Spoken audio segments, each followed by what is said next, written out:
chapter 5, Holden shows that he can be pretty compassionate. They got nothing to do. It's a Saturday night. He has no date. So he and this other guy decide to go to the movies. And even though Holden finds Ackley completely annoying, he invites him along. But then he gets mad because Ackley acts like he's doing them a favor by going with them to the movies, when Holden only invited him because he felt bad that the guy was going to be home by himself on a Saturday night and he wanted to give him something to do. They come home from the movies and there's a little comical bit where Ackley's there picking his pimples while he's laying on Holden's pillow. Ugh. And then finally, Holden gets rid of Ackley and is able to start writing the composition. And this is where we learn something very important about Holden. Holden had a younger brother, Allie. Allie died of leukemia. This was a big blow to Holden. It seems to have really affected him. It might even be the main reason why Holden is so angry and depressed and unable to cope with his life, because he saw his brother, his younger brother, lose his life to cancer. But for as hard as Holden is on his peers and on adults, he seems to be sort of idealistic when it comes to talking about younger kids, particularly his own siblings, Phoebe and Allie, his younger sister and brother. We find out that when Allie died, Holden spent the night, he was 13, he spent the night sleeping in his family garage. Isolation, alienation. He couldn't sleep and ended up busting all the windows with his hand, and he broke his hand. He still has a hard time making a fist, which will become important in a little while in the story. There are physical and mental scars that resulted from the death of Allie and Holden's reaction to that death. Instead of writing the composition on describing a room for Stradlater, which is what he was supposed to do because that was the assignment, Holden went off on a tangent on his own and wrote all about his brother Allie's baseball mitt, because the baseball mitt had all this poetry written on it. Holden felt that showed the sort of quirky, sensitive, creative reasons why he loved him, and why it was not just ordinarily tragic, because obviously anybody in this situation it would be tragic, but Holden felt it was particularly tragic because he felt Allie was such an extraordinary kid.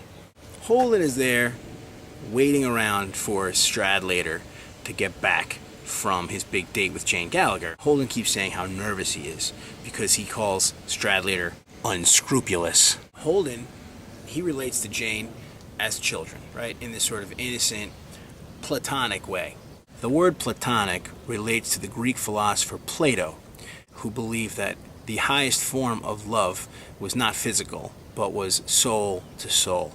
Only using your pure reason, you should have an intellectual connection with somebody that did not involve a physical attraction. Because let's face it, no matter how good looking you are, even as good looking as me, someday you might get older and lose your good looks. If somebody loves you only for your looks, that love is not going to last.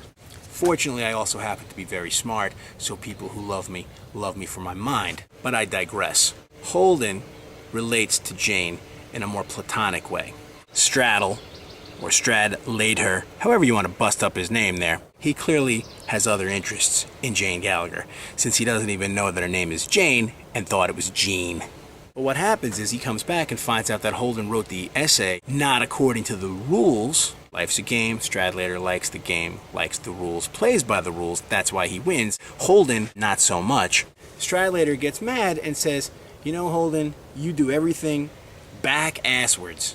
Back-asswards. Holden does. Anything that could be done simply, Holden ends up making it a lot more complicated. So because Holden knows how much it annoys Stradlater, Holden lies in bed and smokes a cigarette. Holden says, I did it to annoy Stradlater. It drove him crazy when you broke any rules. He never smoked in the dorm. It was only me. Now, I'm not going to get into the dangers of smoking. Ask your health teachers. There's a reason why certain rules exist. Smoking in bed is not only bad for you in the long term, in that smoking is bad for you. It's bad in the short term because you could light yourself on fire. That's a bad way to spend a Saturday night. Holden starts grilling Stradlater on the time. Why'd she sign herself to be signed back in at 9:30? Like he wanted to stay out all night. Holden says, well, if she signed out for 9:30, why are you back so late? And Holden keeps saying, well, did you ask her about, about the Kings? Did you give her my regards? Until finally, Stradlater says, "No, I didn't ask her. What the hell you think we did all night? Play checkers, for Christ's sake?" I didn't even answer him. God, how I hated him. Holden finds out they went out in Ed Banky's car. Another great name, Ed Banky. What do you think about it? And that Ed Banky was the basketball coach, and it's another example of this sort of fraternity of athletes getting together. Ed Banky is not supposed to let Stradlater borrow his car, but he does. Apparently that rule can be bent because it's for a date.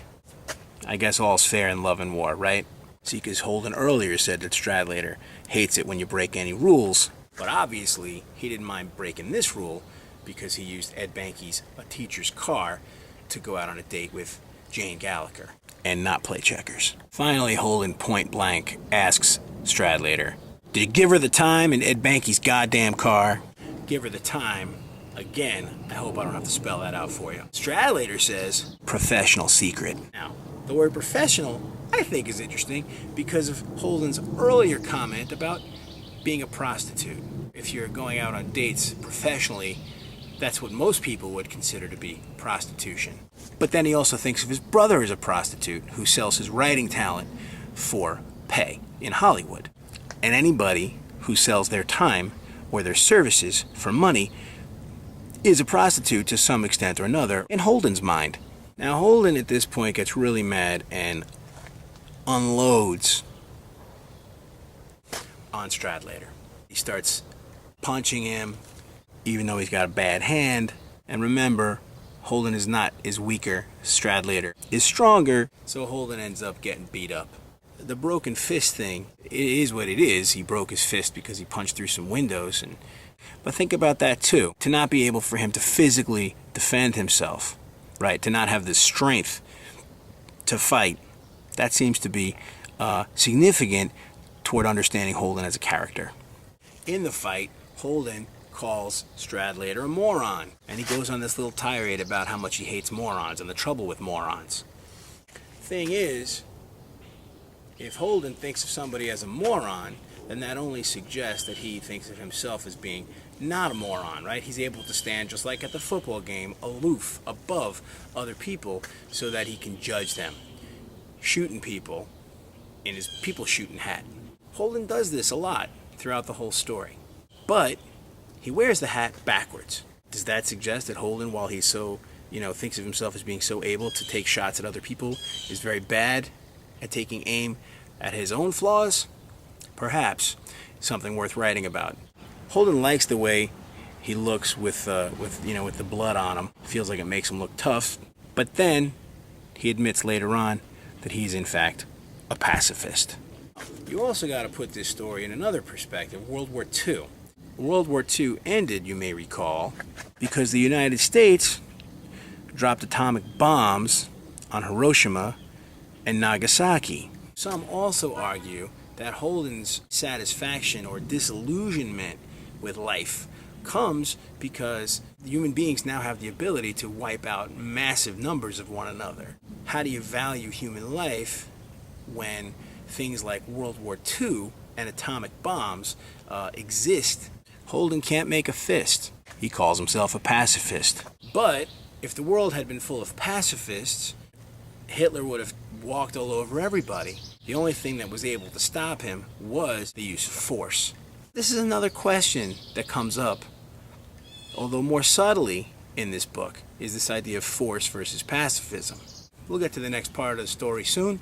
Until then, salud.